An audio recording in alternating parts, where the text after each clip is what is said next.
네, 지난 시간에 이어서 우리 영향을 주고받는 환경과 생물 예시 이제 토양부터 들어가도록 할게요. 교과서는 256페이지 그 밑에 부분부터 시작을 해보도록 할게요. 자, 일단 영향을 주고받는 환경과 생물에서 여기에서 볼 수 있는 사례는 토양이라고 하는 환경과 그리고 토양 속에 살고 있는 생물들에 관련되어 있는 사례라고 볼 수가 있습니다.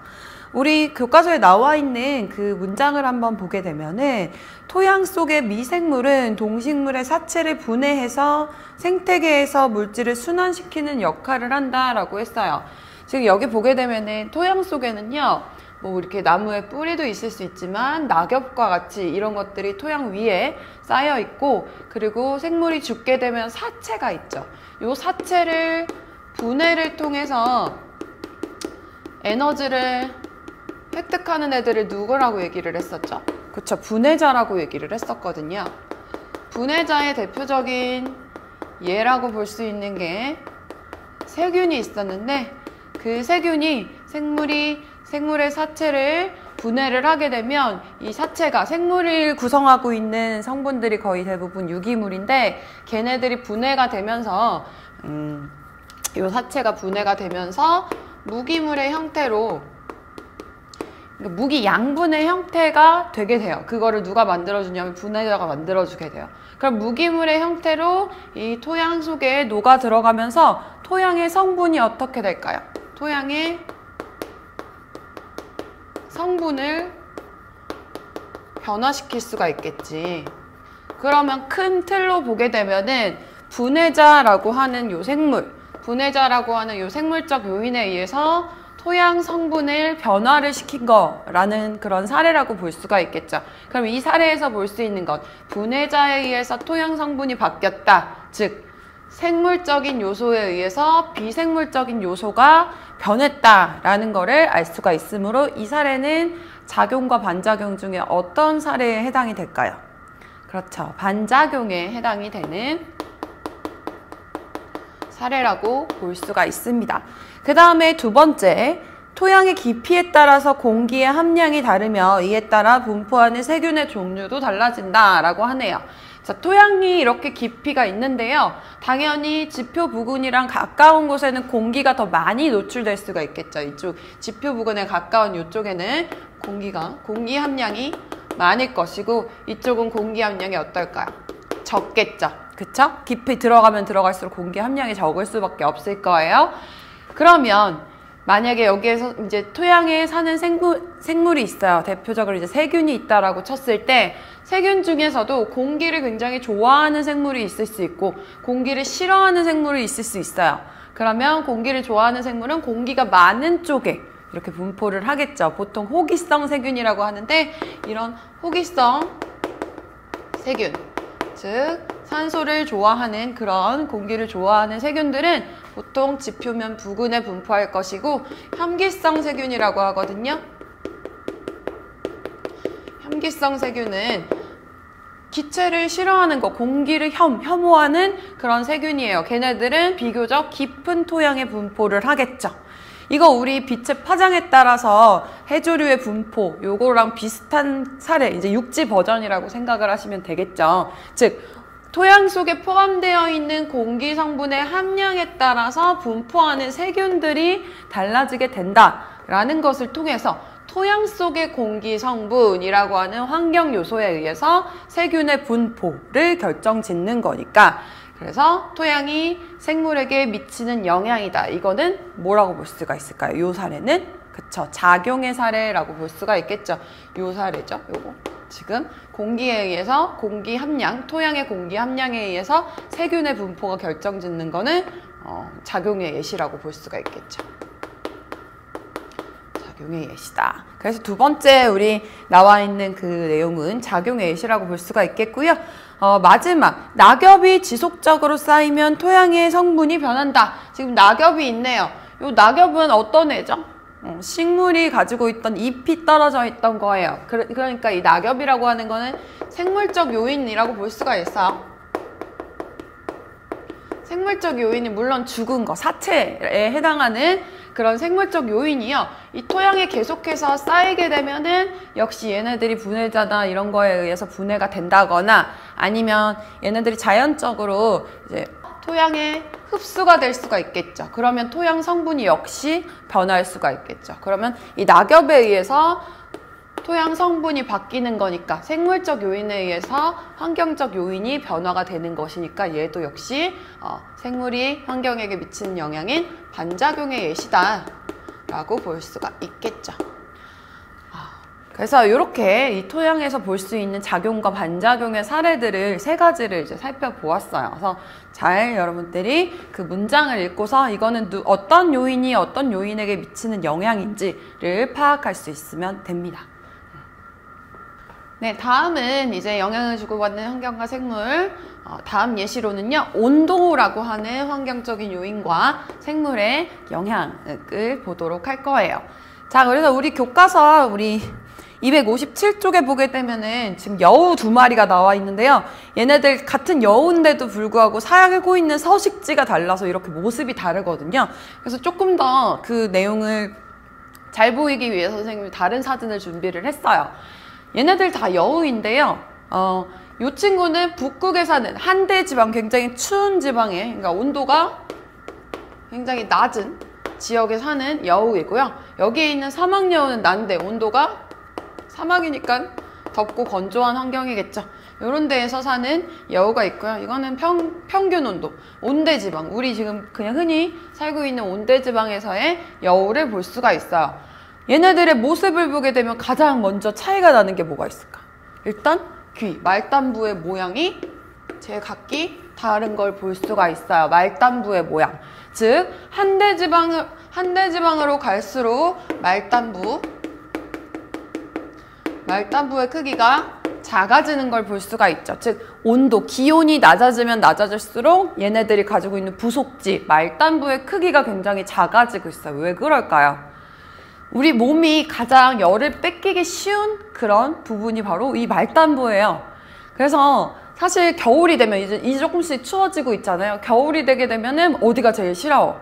귀도 시렵고 손도 시렵고 발도 시렵죠. 그래서 이 말단부 부속지를 통해서 열이 너무나도 많이 방출이 되기 때문에 그렇거든요. 그래서 방출이 될 수 있는 그 부속지 자체를 이렇게 크기를 줄이면서 얘네들이 추위에 적응을 해야 되니까 추위에 적응을 하기 위해서 몸의 부속지들을 이렇게 작게 만드는 그런 걸 볼 수가 있어요. 그래서 이렇게 온도에 따라서 몸에 있는 말단부의 크기가, 생물의 몸 형태가 변화가 된 걸 볼 수가 있겠죠. 반대로 사막여우는 너무 덥기 때문에 내가 가지고 있는 몸의 열을 이제 방출을 시켜야 되겠죠. 그렇죠. 그래서 열이 나갈 수 있는 방법이 부속지라던가 이런 데로 나갈 수가 있으니까 얘네들은 그 부속지를 굉장히 크게 만들어서 열 방출을 용이하게 하기 위해서 이렇게 부속지가 커지는 걸 볼 수가 있어요. 즉, 이 온도에 의해서 생물의 형태가 변화가 된 거를 알 수가 있죠. 그래서 이 온도에 따라서 생물의 형태가 변화가 된 것이니까 지금 요 사례에서 볼 수 있는 거, 지역별로 이 여우의 귀의 모양이 다르게 된다. 그리고 몸집의 크기가 다르게 된다. 이런 것은 온도가 생물에게 미치는 영향이니까 얘도 역시 작용의 예시라고 볼 수가 있겠죠. 이 작용의 예시에 관여하는 환경적인 요인은 온도다라는 거를 알 수가 있어요. 그리고 이제 그 또 다른 사례로 우리 교과서에 나와 있는 것이요. 철새나 어류의 계절적인 이동. 철새나 어류 같은 경우에는 자기가 살 수 있는 적합한 온도를 찾아서 떠납니다. 그래서 계절이 변하게 되면 그 온도가 변하게 되겠죠. 그래서 철새라고 하는 게 철마다 이렇게 날아다니기 때문에 그 순천만 그쪽에 가게 되면 철새 도래지가 있다고 해요. 그래서 나중에 기회가 되면 한번 가보세요. 선생님도 가보고 싶네요. 아무튼 그래서 철새나 어류의 계절적인 이동이나 동물의 겨울잠도 마찬가지죠. 이제 동면하는 그런 동물 같은 경우에는 열 손실을 최소화하기 위해서 이제 겨울잠을 잡니다. 이것도 환경, 즉 온도라고 하는 환경적인 요인에 의해서 생물의 행동이라던가 형태에 영향을 주는 것이기 때문에 작용의 사례라고 볼 수가 있겠죠. 그리고 여기서 말단부가 작아지는 거는 이 말단부를 통해서 열 손실이 굉장히 많이 일어나기 때문에 말단부가 작아진다. 북극, 한대지방, 추운 곳에서는 말단부가 작아진다라고 얘기를 했었고요. 한 가지 더 얘기할 수 있는 게 이제 몸집 크기가 나오는데요. 몸집이 추운 지방으로 갈수록 어떨까요? 몸집의 크기는 커질 수밖에 없어요. 왜 그러냐면 몸집이 커지게 되면 요거는 이제 수학적인 건데 옆에다가 한번 계산을 해볼게요. 선생님이 그냥 간단하게 동물 두 개를 그려볼 거예요. 이렇게 생긴 동물과 이렇게 생긴 동물. 자, 다 보이시죠? 뭐 얼굴, 눈, 코, 입 다 보이죠? 이 동물 두 마리가 있는데 여기 보시게 되면 이 조그만한 동물은 가로, 세로, 높이가 각각 1cm씩, 일식인 그런 동물이에요. 그럼 얘네들의 표면적을 얘네들의 부피로 한번 나눠볼게요. 부피분의 표면적의 비율을 한번 보도록 할게요. 얘네들의 부피는 몇이에요? 1 곱하기 1 곱하기 1이니까 1이고 표면적은 건널비가 1이니까 정육면체죠? 그러니까 6이죠. 요 작은 몸집이 작은 동물 같은 경우에는 부피분의 표면적의 비율이 6인 걸 알 수가 있고요. 얘는 그러면 한 뭐 그냥 2씩 합시다. 2를 가지고 있는 애니까 부피는 8, 표면적은 4, 6에 24 이렇게 되겠죠. 그러면 얘를 약분해주면 8, 3, 24 이렇게 되는 거죠. 그러면 몸집이 큰 애들이 몸집이 작은 애들에 비해서 부피분의 표면적의 비율이 어때요? 더 줄어들어요. 즉 무슨 말이냐면 단위 부피당 노출되는 표면적 자체가 좁아지는 거예요. 몸집이 커지면 커질수록. 그러니까 표면적에 많이 이 작은 애들 같은 경우에는 그 부피를 유지하기 위해서 이 표면적이 더 넓어지는 거죠. 넓은 거라고 생각을 하시면 되겠죠. 그죠? 그래서 표면적을 통해서 우리가 이렇게 추위가 도달을 하게 되는데 몸집이 작을수록 얘네들은 그 추위에 받는 영향이 더 커질 수밖에 없어요. 그래서 이렇게 한대지방, 온도가 낮은 지방에서는 몸집의 크기가 커집니다. 몸집의 크기가 커지게 되면 지금 방금 말했던 몸집의 크기가 커지게 되면 부피분의 단위 부피당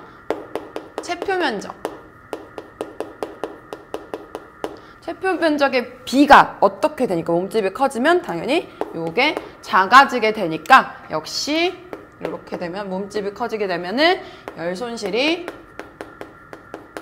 줄어들 수밖에 없겠죠.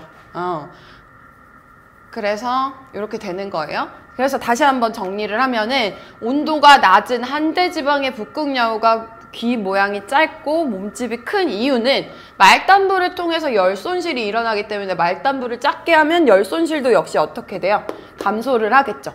그리고 부피분의 표면적의 비율이 높으면 높을수록 역시 열을 뺏길 수가 있어요. 열 손실이 커질 수가 있어요. 그래서 몸집을 크게 하게 되면 이 부피분의 표면적의 비율이 낮아지기 때문에 열 손실이 감소하겠죠. 이런 식으로 적응을 하게 되는 거예요. 그래서 이런 사례를 통해서 확인을 할 수가 있겠고 반대겠죠. 사막여우 같은 경우에는 열 방출을 잘하기 위해서 말단부가 큰 대신에 몸집 자체는 굉장히 조그만 걸 볼 수가 있어요. 그래서 우리 교과서에서 아예 몸집 자체가 나와 있죠. 사막여우랑 북극여우. 마치 북극여우 같은 경우는 곰 같죠. 백곰. 그 코카콜라 선전에 나오는 그런 애들처럼 이렇게 동글동글한 걸 볼 수가 있어요. 이렇게 해서 우리가 온도가 생물에게 미치는 영향, 이거 지금까지 다 살펴봤던 영향들은 다 작용의 예시였네요. 작용의 예시들을 살펴보았습니다. 네, 다음 예시는 공기와 생물이에요. 자, 공기와 생물이 서로 어떻게 영향을 주고받는지를 우리 교과서 사례를 통해서 한번 분석을 해볼게요. 첫 번째 보시게 되면 공기에는 호흡에 필요한 산소와 그리고 광합성에 필요한 이산화탄소가 포함이 되어 있습니다. 그쵸? 그래서 이 산소와 공기 중에 분포하고 있는 산소와 이산화탄소를 통해서 생물이 광합성도 할 수 있고 호흡을 할 수가 있죠. 광합성과 호흡을 하는 건 생물이 할 수 있는 것이죠. 즉, 이 산소와 이산화탄소 공기 속에 포함되어 있는 성분들에 의해서 생물의 활동이 결정짓는 거니까 요거는 뭐의 예시라고 볼 수가 있어요? 작용의 예시다라고 우리가 확인을 할 수가 있겠죠. 이제 반대로 그럼 반대로 여기서는 안 나와 있지만 광합성을 많이 하게 되면은 어떤 농도가 높아질까요? 광합성 많이 하게 되면 산소가 발생을 하겠죠. 우리 광합성 반응식 생각해 보게 되면은 산소가 마지막에 발생하잖아요. 이산화탄소를 흡수하고 산소가 발생을 하게 되겠죠. 이산화탄소를 흡수하니까 이산화탄소 농도는 낮아지겠고, 반대로 호흡이 증가하게 되면 산소를 소모를 하겠죠. 산소를 소모하고 이산화탄소가 이제 밖으로 뱉어지니까 이렇게 될 거예요. 이거에 의해서 이렇게 공기 성분, 산소와 이산화탄소의 성분이 변화가 되어서 공기의 성분이 변화가 되는 현상은 생물의 활동에 의해서 공기의 성분이 변하는 것이니까 이제 반작용의 예시다라고 볼 수가 있겠죠. 이렇게 정리를 할 수가 있고요. 그 다음에 두 번째, 공기가 희박한 고산지대에는 고산지대에 사는 사람의 혈액에는 적혈구수가 많아서 산소를 효율적으로 운반한다. 이제 고산지대 같은 거를 한번 생각을 해볼게요. 고산지대, 지대가 높은 쪽에는 산소의 농도가 적어요. 그렇기 때문에 우리는 이제 공기 중에 있는 산소를 통해서 호흡을 하고 이제 생명활동을 할 수가 있는 건데요. 산소가 적은 지역으로 가게 되면 산소를 받아들이기가 힘들겠죠. 그래서 산소를 받아들이고 산소를 저장할 수 있는 그 세포의 수를 늘리는 방법으로 이렇게 거기에 사는 사람들이 적응을 할 수가 있어요. 그래서 적혈구가 우리 몸속에 있는 피 속에 있는, 피가 빨갛게 보이는 이유가 적혈구죠. 얘가 지금 산소를 운반을 해주는 그런 세포예요. 그래서 이 공기 중에 O2 농도가, 산소 농도가 적기 때문에 적혈구의 수를 어떻게 하면은 효율적으로 산소를 활용을 할 수 있냐면 적혈구 수를 늘려요. 늘려놓게 되면은 산소를 효율적으로 더 운반을 해서 고산지대에서도 이제 고산병에 걸리지 않고 잘 살 수가 있게 되는 것이죠. 그러면 고산지대, 산소가 적은 환경에서 생물의 적혈구 수를 늘렸으니까 얘도 역시 작용의 예시라고 볼 수가 있겠죠. 고산지대 대표적인 그 나라 하면 이제 남미 지방 가게 되면은 그 페루나 그 볼리비아 요쪽에 있는데, 선생님 언니가 예전에 그 한 2015년 정도에 그 남미 여행을 지금처럼 이렇게 활성화가 되지 않았을 때 남미 여행을 갔었는데요. 그 볼리비아 우유니 사막이라고 해서 되게 아름다운 그런 나라가 있어요. 되게 관광지로 되게 잘 꼽히는, 그 반사돼서 막 나중에 사진 보여드릴게요. 그래서 거기를 갔는데 진짜 고산병에 걸린 거예요. 그래서 이제 막 링겔 맞고, 그 남미라고 하는 건지 완전 반대 나라잖아요. 우리나라랑 지구 몸 반대편에 있는, 거기서 막 실려가고 뭐 이랬던 경험이 있어요. 그것도 역시 그 사례도 그 산소 농도가 너무 낮아가지고 고산병에 걸리게 된 것도 역시 작용의 예시라고 볼 수가 있는 것이죠. 네, 이렇게 확인을 할 수가 있겠고요. 그 다음에 세 번째, 나무는 세균으로부터 자신을 보호하려고 피톤치드라고 하는 살균 물질을 분비하게 되는데, 여기서 지금 세 번째로 나와 있는 게 나무가 피톤치드라고 하는 살균 물질을 나무가 분비를 하게 됩니다. 그렇게 되는데 그 결과 주변 공기의 성분이 변화가 되게끔 만들어주는 것이죠. 그래서 나무에 의해서 만들어진 물질에 의해서 공기 성분의 변화를 일으킨 거니까 얘는 뭐의 예시라고 볼 수 있을까요? 지금까지는 작용의 예시였는데 반작용의 예시다라는 거를 확인할 수가 있겠죠. 네, 이제 마지막 예시로 물과 생물을 보도록 할 건데요. 우리 교과서에 나와 있는 그 오른쪽 사파로 되어 있는 거 뭐 알로에 저수 조식도 나와 있고, 그 옆에 선인장의 모습을 볼 수가 있죠. 그래서 물과 생물이라고 하는 요 사례에서 가장 대표적으로 볼 수 있는 게 바로 선인장의 모습인데요. 선인장은 어디에서 살죠? 굉장히 건조한 환경에서 살아요. 건조한 환경이라는 거는 물의 양이 굉장히 적은 환경에서 살아나는 애들이에요. 그래서 물의 양이 굉장히 적은 환경에서 사는 애들이기 때문에 식물 같은 경우에는 증산작용이라는 거를 하는데요. 증산작용이 뭐냐면 이렇게 잎이 있어요. 잎이 있는데 잎 뒷면에 보게 되면 기공이 존재를 합니다. 이거 뒷면을 나타낸 거예요. 잎의 뒷면. 기공이 존재를 하는데 이 기공을 통해서 이 식물이 가지고 있는 수분들이 이렇게 빠져나가는 현상을 증산작용이라고 얘기를 해. 근데 당연히 건조하고 온도가 높은 환경, 그 건조한 환경에서는 증산작용이 훨씬 더 활발하게 일어날 수밖에 없어요. 건조한 환경에서는 물이 많은 데서 물이 적은 데로 이렇게 가게 되니까. 그래서 증산작용이 활발하게 일어날 수밖에 없는데, 당연히 선인장이 살고 있는 사막 같은 경우에 너무 건조하기 때문에 식물의 잎이 이렇게 넓어버리게 되면, 즉 기공해수가 이렇게 많은 넓은 잎이 돼버리게 되면 식물이 가지고 있는 물들을 다 증산작용을 통해서 뺏길 수밖에 없겠죠. 그래서 그러한 건조한 환경에 적응하기 위해서 선인장은 이런 모양의 넓은 잎이 아니라 잎 자체가 이렇게 가시처럼, 잎이 건조한 환경 때문에 잎 자체가 가시의 형태로 이렇게 바뀐 걸 알 수가 있어요. 잎이 가시로 바뀌게 되면 이런 증산작용이 일어나지 않겠죠. 그러니까 수분 손실이 최소화가 되는 걸 볼 수가 있어요. 잎이 가시로 변하는 목적이 뭐였냐면 수분 손실을 방지하기 위해서 이런 형태로 잎이 적응을 한 걸 알 수가 있습니다. 그러면 건조, 물이 적은 환경, 즉 환경적인 요인에 의해서 잎의 모양이 가시로 변했으니까, 다시 건조한 그런 환경적인 요인 때문에 잎의 모양이 가시로 변하는 생물적인 요인이 변했으니까 이거는 뭐의 예시라고 볼 수 있을까요? 역시 작용의 예시다라고 확인을 할 수가 있겠죠. 교과서 다시 볼게요. 자, 그래서 물 보게 되면 물은 생물의 몸을 구성하는 성분 중에 가장 많다.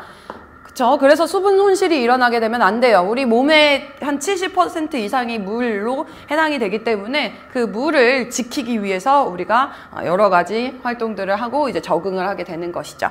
그래서 사례로 나와 있는 것이 두 번째, 건조한 지역에서 사는 식물은 수분 손실을 막기 위해서 물을 저장하는 저수 조직이 발달돼 있다. 그래서 건조한 환경에 적응하기 위해서 지금 잎이 가시로 변하는 것과 저수 조직, 식물의 저수 조직이 발달되어 있는 것도 역시 건조한 환경에 적응하기 위한 거예요. 그래서 알로에 지금 그림이 나와 있는데, 알로에 잎의 단면을 잘라보게 되면은요, 알로에 식물의 단면을 잘라보게 되면 뭔가 이렇게 물이 막 잔뜩 들어있잖아요. 그래서 알로에 젤 같은 거 바르고 그러죠. 선생님 어릴 때는 집에서 알로에 그 화분을 키워가지고 가끔 그거 썰어가지고 얼굴에 붙이고 막 그랬었거든요. 그래서 그게 바로 저수 조직을 얘기를 하는 거야.